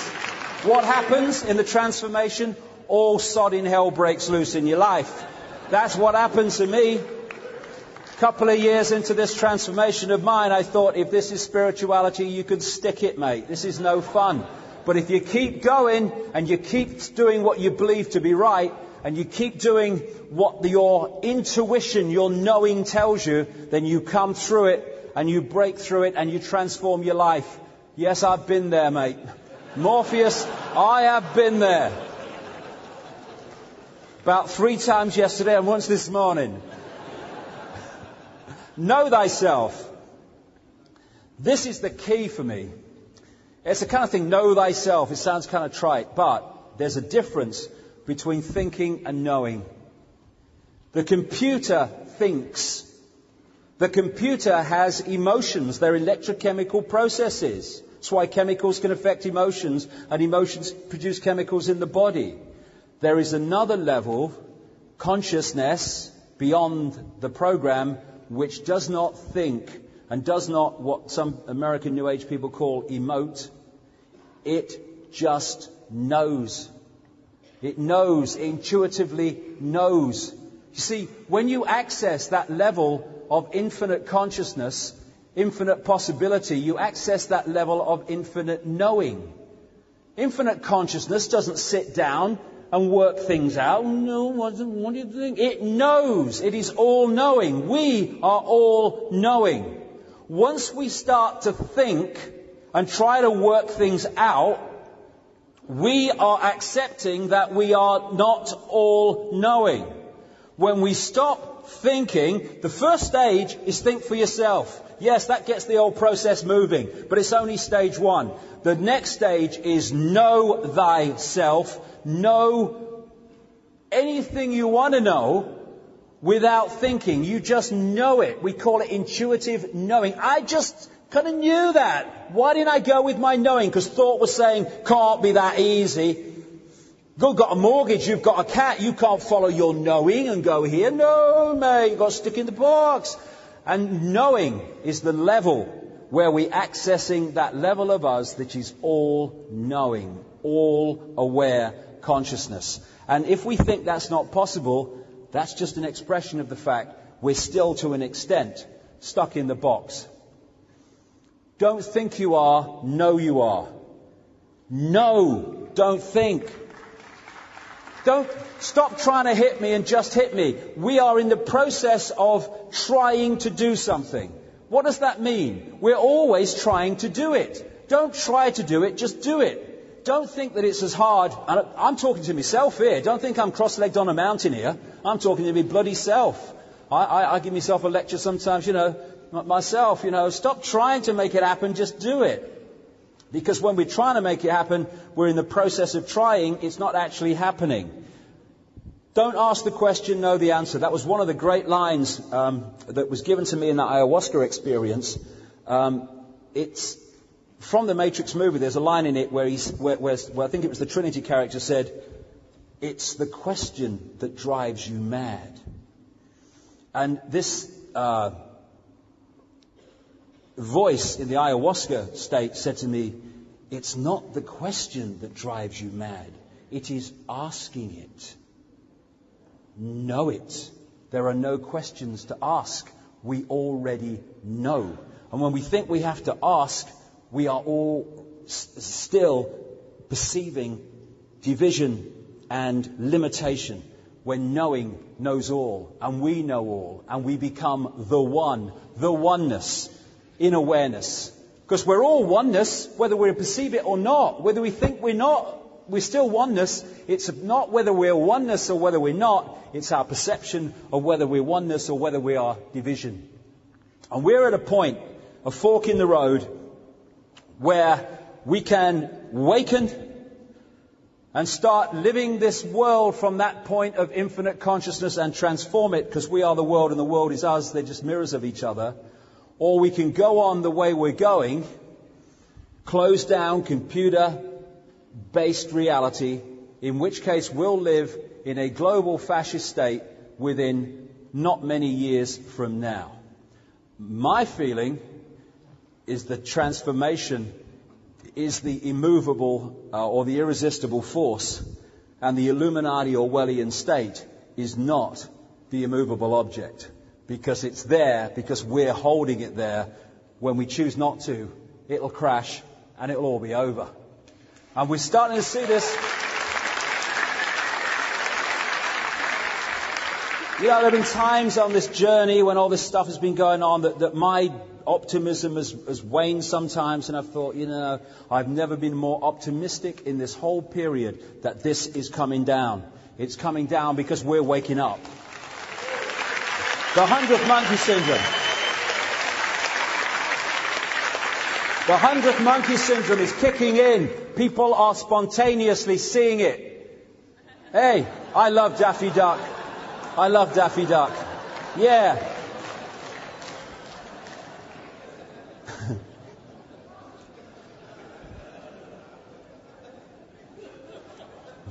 Big Brother. Yeah. Big Brother is only Big Brother because we perceive him as a point of power. He is not. It's an illusion, an illusory power they're trying to sell to us. Martin Luther King said, darkness cannot drive out darkness, only light can do that. Hate cannot drive out hate, only love can do that. This is not a case of transformation of the world through stockpiling weapons and division and conflict and let's meet violence with violence, because we'll just be caught in the same illusion. He said also, cowardice asked the question, is it safe? Expediency asked the question, is it politic? Vanity asked the question, is it popular? But conscience asked the question, is it right? And there comes a time when one must take a position that is neither safe, nor politic, nor popular, but one must take it because it is right.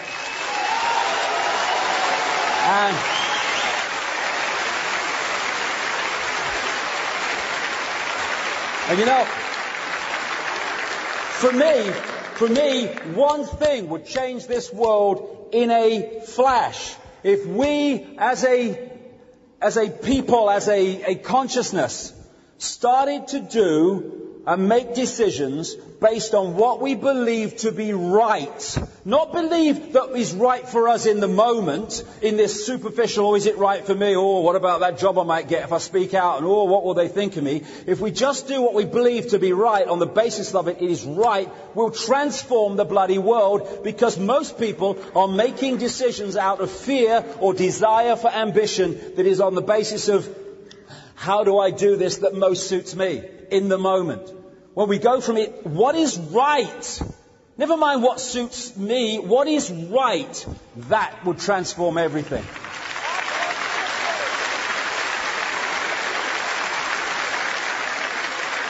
As Gandhi said, you must be the change you want to see in the world, because we are the world. It is a mirror of us. We change, it changes. And somebody knocked this up for me. There was some kind of artwork and for a T-shirt or something. It was just in the kind of design stage. But I put it up here for what it says. If you are fighting the system, then you are still caught in it. This is not about fighting the system. It's about ceasing to hold it together. Non-cooperation. We cannot be imprisoned without our cooperation. If we withdraw that cooperation on an increasingly mass scale, all right, Mr. Blair is just about to make a statement outside of Downing Street. Okay, cameras, okay, cue. We've just had a discussion. I know we didn't talk like that, but I don't care. We've just had a discussion, and we've decided that this is what's going to happen. Now, that only happens if the people say, well, he said it, it's the law, then it must be allowed to happen. If we say, no, mate, it ain't friggin' happening, all right? Where's his power? He's got none. His power is in our acquiescence.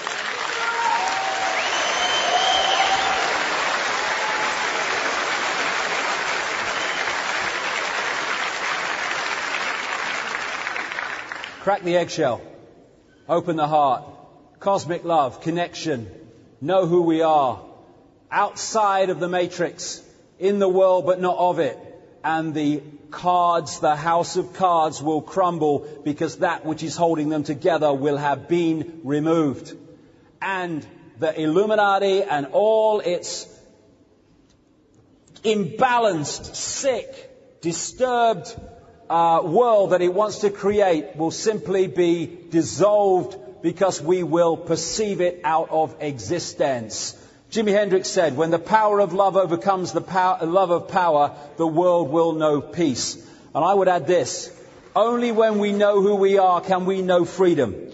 Because how can we know freedom if we do not have the coordinates to understand how free we really can be? Not free of the next tax demand, not free of the next Blair Bush introduced law, not free of, but free in infinite reality, infinite awareness forever, because that's all that exists, now and forever, everything. That's the freedom that we can be and we are outside of this illusion, and that's the freedom we can only know by understanding that's who we are. And infinite love is the only truth, everything else is illusion. And we are at a wonderful time. Years and years ago, I came across this wonderful piece of music by a lady. She came from Germany and then came to live on the Isle of Wight. And she wrote great music, sang great music about all the stuff we're talking about. And one part of one song said this: we are the power in everyone. We are the dance of the moon and the sun. We are the hope that will never hide. We are the turning of the tide. And we are. Thank you very much.